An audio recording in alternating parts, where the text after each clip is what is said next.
రండి బాబు రండి, ఆలోచించిన ఆశాభంగం, త్వరపడండి, 100 పెడితే 200 ప్రాఫిట్. ఇదిగో అచ్చు ఇలానే క్రిప్టోకరెన్సీ పేరుతో అడ్డంగా బుక్ అయ్యారు కరీంనగర్ వాసులు.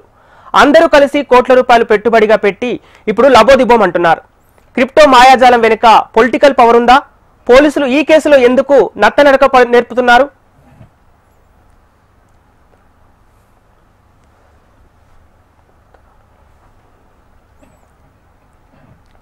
మెటా ఫండ్ క్రిప్టోకరెన్సీ పేరిట ఉమ్మడి కరీంనగర్ జిల్లాలో కొందరు కోట్ల రూపాయలు వసూలు చేశారు. ఇప్పుడు ఈ కేసులో మాజీ కార్పొరేటర్ కట్ల సతీష్ ను అరెస్టు చేశారు పోలీసులు. కరీంనగర్ పట్టణంలోని చాలా మందికి విదేశీ విహారయాత్రలను ఎరగా వేశారు. పబ్బులు, క్లబ్లు, కల్చర్ను వీడియోలు చూపించి ఊరించారు. రూపాయికి 10 రూపాయల లాభం ఉంటుందని ఆశ పెట్టారు. ఒక్కొక్కరి దగ్గర నుండి లక్షల రూపాయల పెట్టుబడులు పెట్టించి బోర్డు తిప్పేశారు. ఇలా ఒక్క కరీంనగర్ జిల్లాలోనే 50 కోట్ల రూపాయలకు పైగా వసూళ్లకు పాల్పడ్డారు.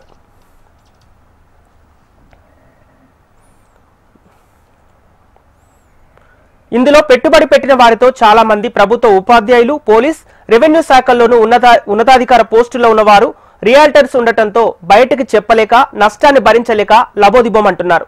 అంతేకాదు వీరే కాక మరికొంతమంది తమ బ్లాక్ మనీని ఇలాంటి క్రిప్టోలు పెట్టడంతో డబ్బు పోగొట్టుకున్నా కనీసం పోలీసులకు ఫిర్యాదు చేయలేకపోతున్నారట. ఇదే ఇప్పుడు నిందితులకు అనుకూలంగా మారిపోయింది. పెట్టుబడి పెట్టిన వారిలో ఎవరు పోలీసులకు నేరుగా ఫిర్యాదు చేయకపోవటం వల్లే దర్యాప్తులకు ఆటంకంగా మారిందంటున్నారు కరీంనగర్ సిపి గౌస్ ఆలం. కానీ ఇప్పుడు ఈ కేసులో పురోగతి కనిపిస్తోంది. పోలీసులు అరెస్టులు ప్రారంభించారు.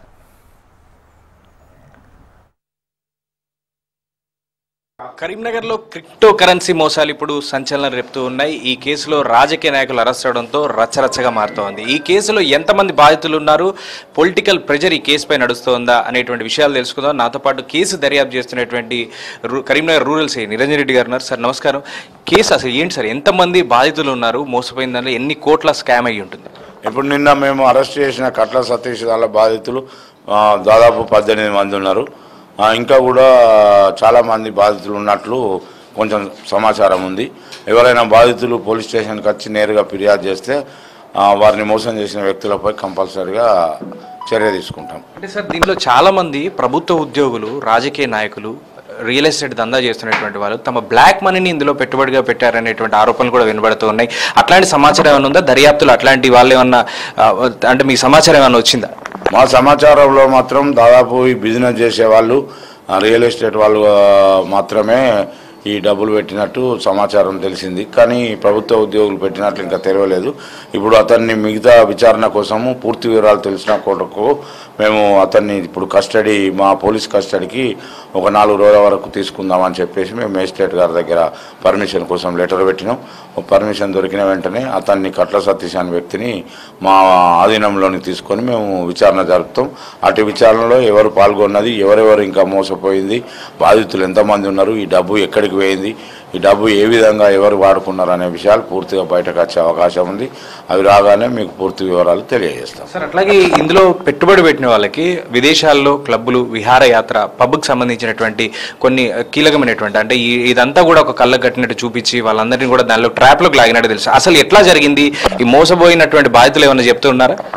మోసపోయిన బాధితులు ఏం చెప్తున్నారు అంటే, మాకు ఒకసారి డబ్బులు ఒకసారి మాత్రం వచ్చినాయి, తర్వాత మళ్ళీ 3 అంతలు వస్తాయని చెప్తే మేము కొంచెం డబ్బులకు ఆశపడి మళ్ళీ వేసినాం, కానీ అవి మాకు ఇవ్వలేదు. ఆయన అన్ని విధాలు ఆయనకు అండ ఉన్నది కాబట్టి మమ్మల్ని ఇదే విధంగా రేపు మాకు వస్తాయి మీకు అని చెప్పి మాకు ఒక డిపాజిట్ చేసిన ఒక దొంగ కైన్స్ ద్వారా అటువంటి ఇచ్చి మమ్మల్ని అతను మోసం చేసినట్లు మేము గుర్తించే మేము పోలీస్ స్టేషన్లో ఫిర్యాదు చేయడం జరిగిందని చెప్పేసి బాధితులు మా దగ్గర చెప్పడం జరిగింది. క్రిప్టో కరెన్సీ అసలు ఏంటి, నిజంగా పెట్టుబడి పెట్టొచ్చా, ఇది లీగలా ఇల్లీగలా, పబ్లిక్ ఏం చెప్తారు?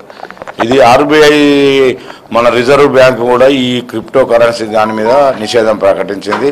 ఆల్రెడీ ఇది అన్ని పత్రికలలో, పేపర్లలో మరియు టీవీలలో కూడా రావడం జరిగింది. అయినను కొందరు బాధితులు డబ్బుకు ఆశపడి మోసపోవడం జరుగుతున్నది. కావున ఇటువంటి వాటికి మోసపోవద్దని చెప్పేసి మేము ప్రజలను కూడా కోరడం జరుగుతున్నది.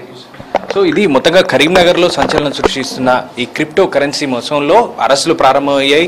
ఇప్పటికే మాజీ కార్పొరేటర్గా ఉన్నటువంటి వ్యక్తి కట్ల సతీష్ అనేటువంటి రాజకీయ నాయకులు పోలీసులు అరెస్ట్ చేశారు. మరికొంతమందిని కూడా ఈ కేసులో అరెస్ట్ చేసేటువంటి అవకాశాలు కనబడుతున్నాయి. కెమెరామెన్ రవితో గోపాలకృష్ణ, HMTV, కరీంనగర్ నుంచి. ఇప్పుడు అరెస్ట్ అయిన మాజీ కార్పొరేటర్ కట్ల సతీష్ కేవలం 1 నెలలోనే 1,20,00,000 వసూలు చేసినట్లు పోలీసులు చెబుతున్నారు. తీగలగుట్టపల్లికి చెందిన నున్సావత్ భాస్కర్ అనే వ్యక్తిని ఈ స్కీమ్లో 50 లక్షలు పెట్టుబడి పెడితే 3 లాభాలు వస్తాయని సతీష్ నమ్మబలికాడు. సతీష్ మాటలు నమ్మి భాస్కర్ 2024 జూన్ నెలలో 15 లక్షలను సతీష్కి ఇచ్చారు.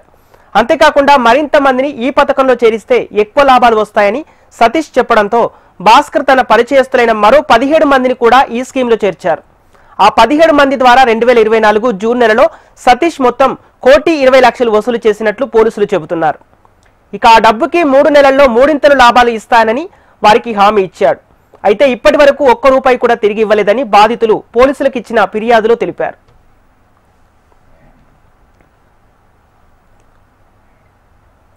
నిజానికి ఇక్కడ డబ్బు పెట్టుబడి పెట్టిన వారికి క్రిప్టో కరెన్సీ పేరుతో కేవలం ఒక యాప్ ని చూపించారు.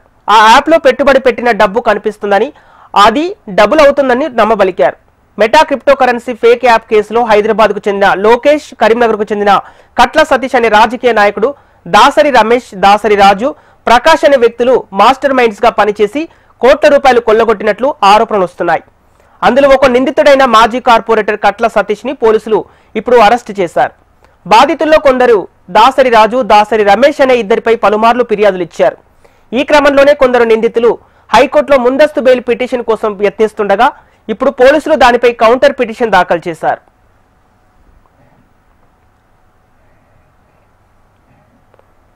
నిజానికి ఎక్కువ లాభాలు వస్తాయన్న ఆశతో పేద మధ్యతరగతి వర్గాలు ఇలాంటి క్రిప్టో మాయ జాలానికి పడిపోతే ఉన్నది పోయి ఉంచుకున్నది పోయి ఇబ్బందులు పడక తప్పదు. అంతేకాదు ఇందులో డబ్బు పోతే బాధితులుగా కాకుండా చట్ట ప్రకారంగా నేరస్తులుగా మారిపోయే అవకాశాలున్నాయి. ఇలాంటి మాయగాళ్ల మోసాలకు పడిపోకుండా పోలీసులు సాధారణ పౌరుల్లో అవగాహన తీసుకురావాల్సిన అవసరం ఎంతైనా ఉంది. ఈ కేసులో పెట్టుబడి పెట్టిన నిందితులకు కఠిన శిక్షలు పడేలా చర్యలు తీసుకోవాలనే డిమాండ్ వినిపిస్తోంది. మరి ఈ కేసులో మొదట పోలీసులు ఉదాసీనంగా ఉండటం వెనుక రాజకీయ హస్తం ఉందా? పొలిటికల్ పవర్ కేసుని ముందుకు వెళ్లనివ్వటం లేదా? ఇవన్నీ తెలియాలంటే కొన్ని రోజులు వేచి చూడాల్సిందే.